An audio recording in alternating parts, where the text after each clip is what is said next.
So how do you forgive? That's a great question.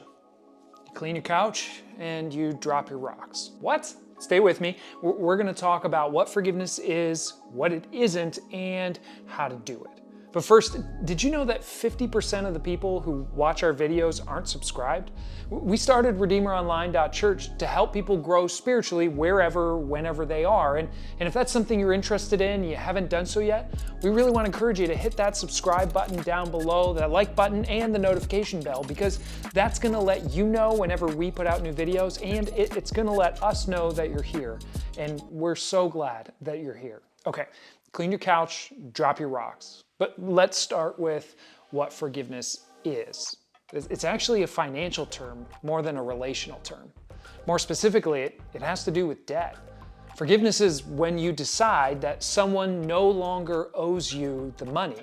You decide they don't owe, no mo. Now, relationally, when somebody's wronged you, an emotional debt gets created, right? What they did hurt you or pained you or made you angry, and the natural reaction is what? They're going to pay for what they did. It's a financial term. Relational forgiveness is the same. It's deciding, though, that they don't have to pay. You can decide they don't owe you anymore. Now, nobody can earn your forgiveness. Understanding it as financial terms is actually really helpful here.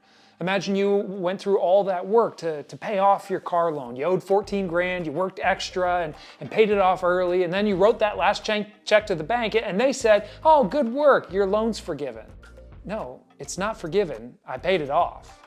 In the same way, in a relationship, if I wrong you and create an emotional debt, I can't earn your forgiveness. I could repay my debt to you with apologies, maybe good behavior, and even if I pay my debt, it's still possible that you won't forgive me. It's possible for you to hold on to your anger. Forgiveness is deciding I'm letting go of my anger toward Corey for that casket thumbnail that he posted last week. Sorry, Mom. Okay, that's what it is. Let's talk about what it isn't. Forgiveness isn't the same as reconciliation. I mean, just because I've let go of my anger towards someone for what they did to me, it doesn't mean that our relationship is automatically reconciled. Forgiveness is a prerequisite for reconciliation, but there's definitely a lot more to that process. Forgiveness also isn't the same as restoring trust. Just because you let go of your anger towards me for what I did, it doesn't mean that automatically you have regained full trust in me. Trust takes time to rebuild, even when forgiveness has already happened. And forgiveness doesn't mean that we remain in unhealthy or dangerous or toxic relationships. And it certainly doesn't mean that we forgo seeking proper justice when necessary. And one final note before we get to couches and rocks. Forgiveness isn't a one and done deal.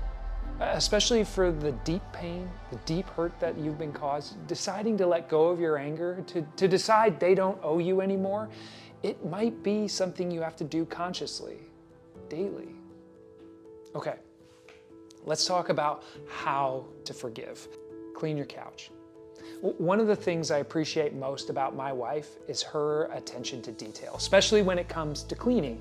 I'm a lot less detail-oriented. I basically stick to cleaning what you can actually see.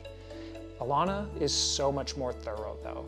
We used to have this old couch that we bought from a used furniture store. We got it when we moved into our first apartment a decade ago.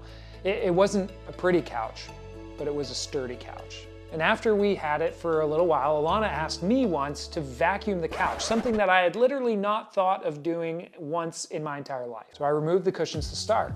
And that's when I found out that our sturdy couch was a dirty couch. I mean, when's the last time you pulled the cushions off of your furniture? I mean, there's all kinds of stuff down there. There's money, crumbs, clothes, drink and food stains, popcorn kernels. So many popcorn kernels. I had no idea how much junk we had below the cushions.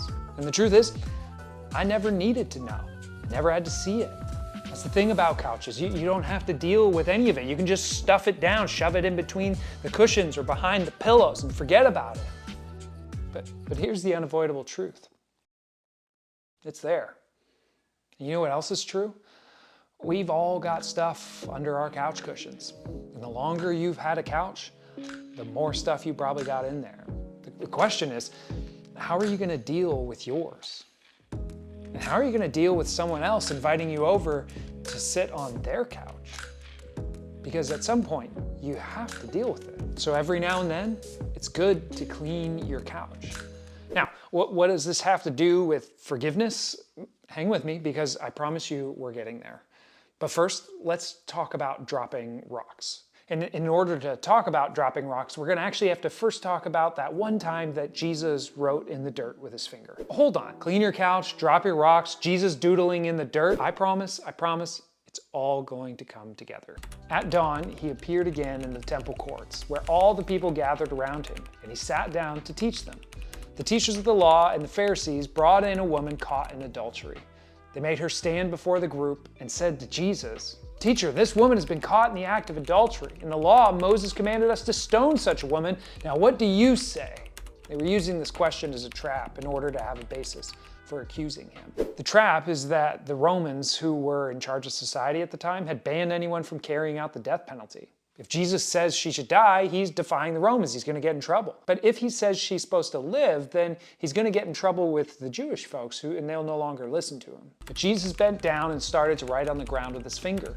And when they kept on questioning him, he straightened up and said to them, "Let any one of you who's without sin be the first to throw a stone at her." Again, he stooped down and wrote on the ground. At this, those who heard began to go away one at a time, the older ones first, until only Jesus was left with the woman still standing there. Jesus straightened up and asked her, "Woman, where are they? Has no one condemned you?" "No one, sir," she said. "Then neither do I condemn you," Jesus declared. "Go now and leave your life of sin." Now, a couple of things you should probably know about this text. Like when he says, "At dawn, he appeared again in the temple courts," you might be wondering, again? Yeah, again. He was there the day before. Well, what was he doing? He was teaching. What was he teaching about? He was teaching about the spiritual significance of water. Why was he talking about the spiritual significance of water? Because it was the last day of the Jewish festival of the Tabernacles, or the booth, the last festival of the year, when people traveled to Jerusalem to basically camp outside in tents and celebrate all that God had done for them in the past and to petition to God for a better future. Why did they travel to Jerusalem and stay in tents? And what does any of this have to do with water? Well, because their ancestors, hundreds of years earlier, stayed in tents as they wandered around the desert after being freed from Egypt. And during that desert stay, God provided food and water for them. So this festival was about celebrating that past provision, but because it took place at the end of the year, it meant that they were presently being faced with a winter during which they'd need God to provide water once again in order to have a good upcoming growing season. So at this religious festival, religious teachers gave sermons about water. The day before this sham trial with the woman took place, Jesus was teaching at the temple, and he stood up and said, "Let anyone who's thirsty come to me and drink. Whoever believes in me, as Scripture has said, rivers of living water will flow from within them." Which scriptures, Jesus? None, actually. He's not quoting any verbatim, but he's alluding to a few scriptures that were popular to preach on during the festival. One of them was from the prophet Jeremiah, where Jeremiah starts calling out the people of God for the ways in which they've stopped walking with God. And at one point, Jeremiah says that those who have turned against God are going to end up like a dried out bush in the desert, saying they're going to end up in parched places. And then Jeremiah contrasts that with the person who trusts in God and walks with him. That person's going to be like a tree planted by streams of water who will never have to fear drought. So Jesus was saying that walking with him is walking with God.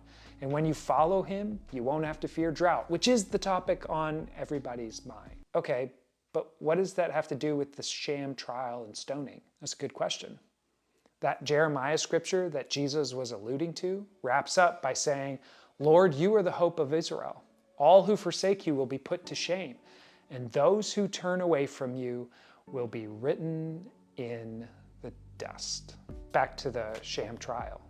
This woman's clearly not walking with God. So what are you going to do about it, Jesus? And Jesus starts writing in the dust. And I tell you, he's not writing her name. He only stands up once to speak for a second, and then he goes back to writing. So he must be writing more. Those who turn away from you will be written in the dust. How do you know if you've stopped walking with God? A good place to start is to find out if you're holding a stone, ready to throw it. But she and the law says, I know, But you don't know what they did, Corey. You don't know what they said. You're right, I don't. But I do know that holding on to your anger, holding on to your hurt, holding on to your stone, your rock, isn't going to fix it. Now, why did the older ones leave first? Well, they've had their couches longer. And in that moment, they realized how much was underneath the cushions. And Jesus just offered them a way of dealing with it. He doesn't condone their couch cushion mess. That's what the whole writing in the sand thing is judgment. He doesn't condone the woman's sin either. He says to leave your life of sin. But he doesn't condemn her either. He offered a third way, a new condition, forgiven. Neither do I condemn you. So, how do you forgive? How do you forgive your parents, or forgive her, or forgive him? How do you forgive them? You clean your couch, and you drop your rock. It doesn't mean that what they did was okay, or that it didn't hurt, or that you have to stay, or even trust them right away.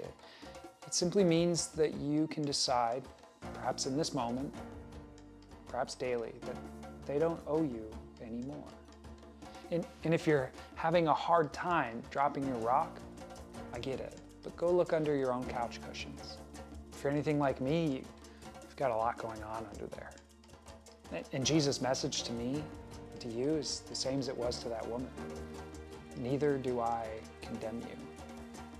So clean your couch, drop your rock. Thanks for watching, and we'll see you next time.